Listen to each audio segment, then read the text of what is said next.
Hi friends, it's Lindsay here. I'm so excited you're joining me today for our activity on Wednesday. So this is a really easy activity, parents, that just two ingredients and your kiddos, I think, probably be entertained for a good long time for you if you want to do this activity. So I encourage you to do so. I'm going to show you how we're going to make it. We're making our own moon sand today. It doesn't really feel like a sand texture, but it does mold very easily, similar to how you would like for sandcastle building and that sort of thing. So go ahead and get started. So our first ingredient is flour. I have 4 cups of flour. I actually have the original recipe, so if you have a lot of kiddos or you think your kids will want to sit and play with this for a while, you could probably use the original recipe of 8 cups to, I think, a cup of oil. But since it's just me, I'm just showing you, I just decided to do 4 cups of flour. So, like our sensory bin that we did with the dirt play way back in April. I'm using my little sensory tub, but you can use whatever you have on hand, a big old bowl. You can use any space outside. This might get a little bit messy, so probably somewhere a little more easy to clean up would be a good thing to do for this activity, but I'm just using my big old tray. And I'm going to dump in my flour, 4 cups. This is same as any other cooking recipe we do, a great opportunity for to let your kiddos help and participate.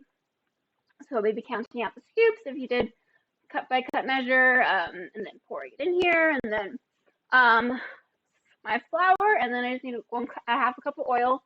I just using vegetable oil. I've heard that if you use vegetable oil and you keep it for too long, it can get a little rancid. Never had that problem before, but if you're worried, you could always use something a little more sustainable like baby oil or mineral oil. Works really well for this. This is what I had available, so I'm using my vegetable oil. And that's all you're gonna need. You're gonna combine the two together, and then we're gonna get to mix it all together, and it's gonna form something really cool. And I'm gonna go ahead and just dig in. This is a great chance for your kiddos to get nice and messy and really work with their hands. I know some of your kiddos, that's a big goal for them, is getting nice and messy. So this would be a great one to maybe show them that it's okay to get messy sometimes, and you guys can work together to build your stands, and it's gonna get really nice and messy. But once you get it all together, it's gonna look really cool. You can even add color if you want to. You can make this a colorful little mixture. Like if your kiddo is crazy about pink, then you can have a nice pink stand to play with. And you guys can't really see that, can you? There we go, that's better. And mine's already coming together really nicely. And with the oil, because the vegetable oil is yellow, it does kind of look kind of yellow like sand would. And once you got it combined together, that's all you need to do. It's pretty easy to throw together. And then you can see it's already molding to how I shape it. Once you get it all together, we can kind of start talking about some tools you can use with this play. The main idea for this was to kind of model it after, like, you go to the beach and play in a sand and build sandcastles. So you can use sand toys for this, work great. Buckets and shovels. I have my little bucket there, and if you press it and everything, it should come out like a sandcastle. Can't really see that, can you? There you go. This is my sandcastle. So you can see it forms really easily, and this didn't take much work at all. You can dig it, you can sift it if you want to.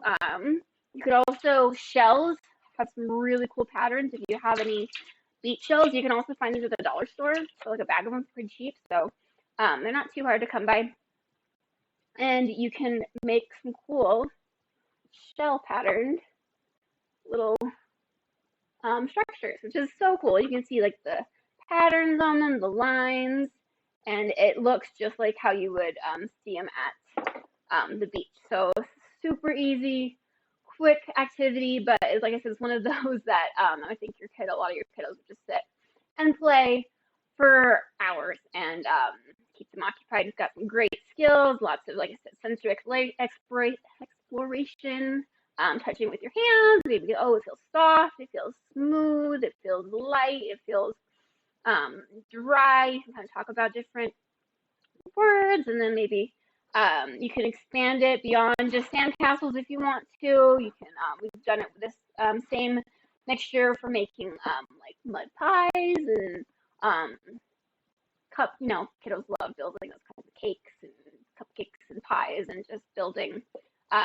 pretend foods together is always so much fun. So thank you for joining me. That's all I got for you. I hope you guys have some fun building sandcastles today. Tomorrow when you join me, we're going to be talking about crabs, and you're going to get to do some finger painting, which should be so much fun. Thank you so much for joining me. I will see you tomorrow. Yeah, you want to play with me? I'm sure you do. Thank you for joining me, friends. I will see you tomorrow. Bye.